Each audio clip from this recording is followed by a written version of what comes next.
Hey, what's up, everybody? I'm doing things a little different this time around. You're not going to be able to see my face. You don't need to see my face. But this is part two to the assassination of Dr. Martin Luther King. We left off in part one speaking about the snipers, right? The snipers that were part of the military unit that were taking pictures of his assassination, and also they were just being used as a secondary reinforcement to his assassination. So we left off there on this paragraph. So I'm gonna just go ahead and read this to you guys, and this will be part two to the assassination of Dr. Martin Luther King. You can read along as I'm reading as well, and you'll just be getting the same information that I'm getting. Like I said in my first video, this is going to lead into another discussion about the decline of black people, decline of our people. And from this point, from the assassination of Dr. Martin Luther King, we have year after year, generation after generation, decade after decade, we have sunken to a place where we haven't recovered from. And it all started with Dr. Martin Luther King. That's the starting point. So I don't want to get too far off into that before I pretty much do a whole monologue, and there will be no need for another video after this. So we're going to start here. We're going to start on, let's see, Coretta Scott King. Because I believe that's where I left off in the first video. Coretta Scott King and her children, who had also grown into accomplished black leaders, had William Pepper represent them partially to help publicize Pepper's findings. Now, Pepper's the lawyer that did research on King's assassination and how the government had a huge hand in it. The King family's lawsuit against Lloyd Jowers and his government intelligence co-conspirators in MLK's assassination came to trial in 1999. The trial brought over 70 of Pepper's witnesses under oath. While Pepper couldn't get all his interviewees to the courtroom at the trial, he presented videotaped messages along with 4,000 pages of documents that included declassified government intelligence papers to support the King's family case. Isn't that something? William Pepper's findings first became public in Britain. The BBC aired a September 1989 documentary on MLK, and that showed mafia boss Sam Giancana's, excuse me for butchering that name, I just don't know it, occasional driver, Marion Billette, claimed to witness the CIA and the FBI offering a $1 million murder contract on King to New York and Chicago mafia bosses. He said they rejected it. Isn't that something? You have the FBI and the CIA collaborating to mow down one of our leaders. So imagine who else they did this to.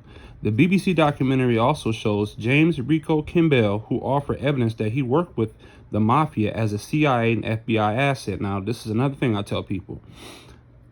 The mafia they're very government friendly. They're not anti-government.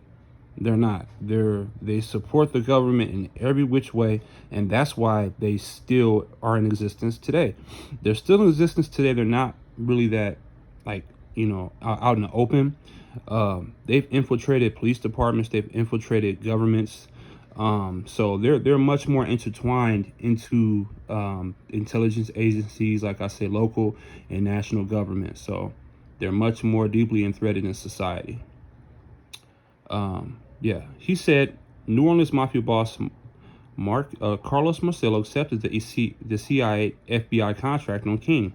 Kimball also said that he worked with Memphis mafia bosses Frank and Sal Liberto, who helped carry out the assassination on behalf of Marcello. Kimball further said that he flew 2 Army snipers to Memphis as part of the operation. Kimball and Myron Billette signed affidavits on their claims. As Pepper explained in his book, the Marcello Liberto Memphis assassination operation provided the government with a plausibly deniable alternative to the use of its own trained professionals, who were waiting in the wings and ultimately not required. Isn't that amazing? So what the FBI and the CIA would do, is they'll have a plan A, B, C, and D, just in case things go wrong or things go awry. Organized crime frequently fulfills this need and insulates federal, state, and or local public officials and agencies from responsibility. So, a lot of times, these intelligence agencies will contract out the mafia or contract out any group that will use its services, and they won't have to get their hands dirty, or they'll just do it themselves. It just depends. Pepper tried to get his information to the public in many ways. In 1993, he agreed to defend long-believed assassin James Earl Ray in a television trial. Ray never actually had a trial, as he was strong-armed into a plea bargain to avoid execution. HBO and Trial and Fame's production of London agreed to co-produce it. The jury at the trial found Ray not guilty. While the trial lasted for 50 hours over 10 days, it was aired in a 3-hour show on April 4th, 1993, the 25th anniversary of the assassination. Virtually no media covered the event except NBC's Today Show. Out of fear of harsher charges due to Pepper's accumulated evidence, Lloyd Jowers had admitted to a part of his role in MLK's assassination. On ABC's Prime Live in 1993, Jowers told Sam Donaldson that mafia boss Frank Liberto paid him $100,000 for his part in MLK's murder. Jowers also cleared James Earl Ray. Jowers' employee at the time of the assassination, Willie Aiken, supported Jowers' account on Primetime Live. Jowers gave further details independently to Pepper, Dexter King, and Ambassador Andrew Young. The three tape recorded their discussion with Jowers and later authenticated it when they replayed it at the 1999 trial. Jowers said that 5 people involved in MLK's assassination planned it at his rooming house. These included an intelligence/mafia liaison named Raul Pereira, military intelligence agent Muriel McCullough, and Memphis police sharpshooter Lieutenant Earl Clark. Besides Jowers, Young, and King, another 1999 trial witness said he heard Liberto tell someone by phone to shoot him on the balcony the day of King's death. Several more witnesses also testified that Liberto admitted his role in King's assassination, and witness James Milner said that Lloyd Jowers told him a few law enforcement officers fired the fatal shot in MLK. The 2 women closely connected to some of these named figures in MLK's assassination backed Jowers' account, while also further implicating him. Jowers' girlfriend at the time, a waitress at his rooming house's grill named Betty Spates, said she saw Jowers bring a rifle in from his backyard seconds after the assassination. Glenda Grabo, a longtime associate of Raul Pereira, better known by his first name, signed affidavits to the fact that Raul stated that he killed King. Grabo had also aided Raul's many illegal activities, including gun running. She said that 2 of Raul's cousins participated in their illegal activities and told her that Raul played a part in King's assassination. Other witnesses at the trial testified that Memphis police chiefs cooperated with U.S. intelligence and mafia contracted individuals in the assassination operation. For example, 2 detectives, one a captain, testified as to how Memphis police superiors ordered him to withhold the usual black security team for King. Amongst much more evidence, former Memphis intelligence officers Jim Smith and Eli Arkin, along with former fire department captain Carthel Whedon, testified to their parts in aiding Army and military officials with audio and visual surveillance of MLK prior to and during his assassination. Arkin said these officials were from the 111 Military Intelligence Group, who had partially based themselves in his office. Undercover agent Muriel McCullough worked for the 111th Military Intelligence Group before getting a promotion to the CIA following MLK's death. Furthermore, videotape of known police intelligence informant Reverend Billy Kyles showed him accidentally admitting to his role in the assassination. In cross-examining Kyles at the trial, one of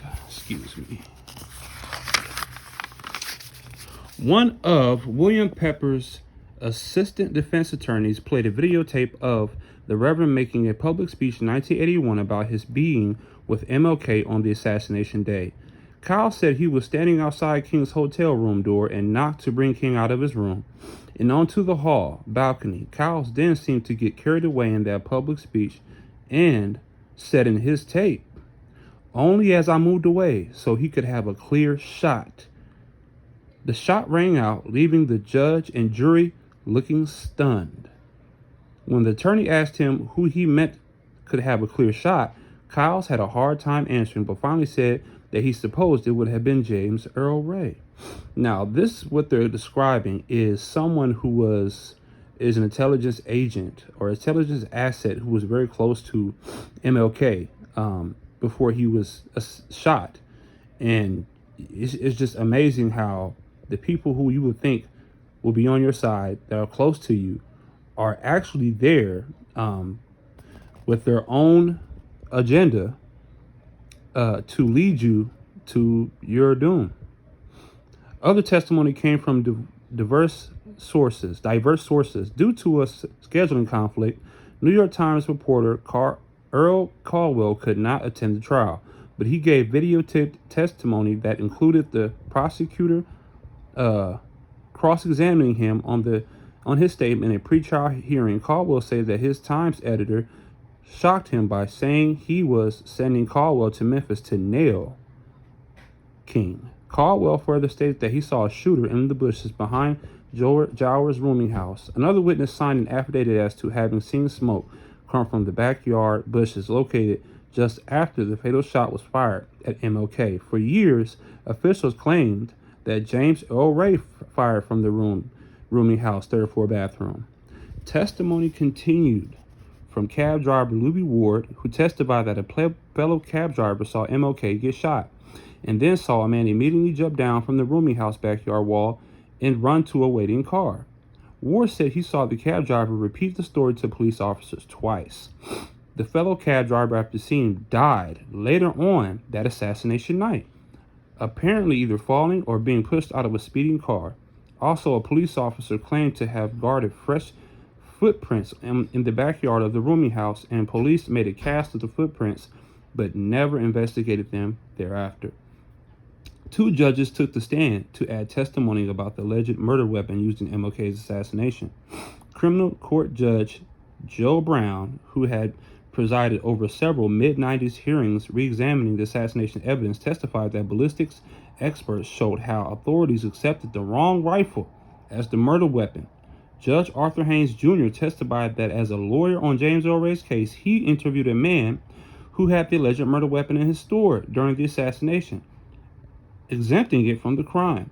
Another witness, James McGraw, had given a deposition saying that Lloyd Jowers showed him the real murder weapon, and McGraw's housemate testified that McGraw admitted disposing of the weapon for Jowers. An ignored FBI report also said that alleged murder rifle failed an accuracy test and didn't match the bullet in MLK.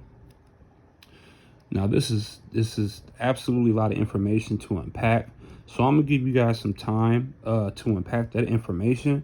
There will be a part 3. I didn't know this chapter was so long, so I don't want to have you guys stick around and kind of lose your attention. So I want you guys to go ahead and unpack the information that I just told you. Remember where I left off? It's right after Master Fatal Bullets and MLK. And we'll be able to finish this tomorrow, possibly. Most likely tomorrow. Yeah, we'll be able to finish it tomorrow. That's a good stopping point.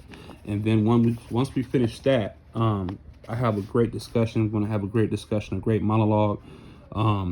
You know, we're going to be able to really pinpoint what and how Black people are still,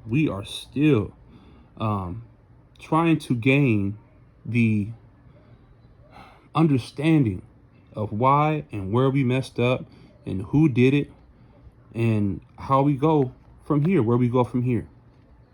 Ultimately, we need to come back to God. That's just, as a people, we just do. I understand that everyone wants to know and understand that everyone says that, you know, hey, you know, we're all one in Christ. Well, we are all one in Christ, but unfortunately, the situation that we are in are much different. You know what I mean? We have, we're enemy number one. We've had many sources dedicated to our destruction, unlike other people.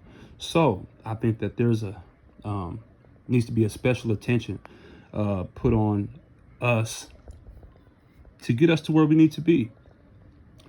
Also, if you've noticed, and I've had this discussion with a good friend of mine, I said from generation to generation, every nationality has been the same.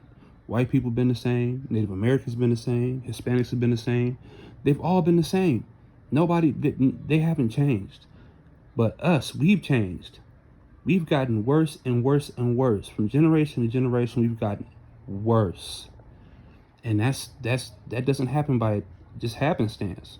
If you look at how we dressed from the early 2000s to the 90s, to the 80s, to the 70s, to the 60s, we had a certain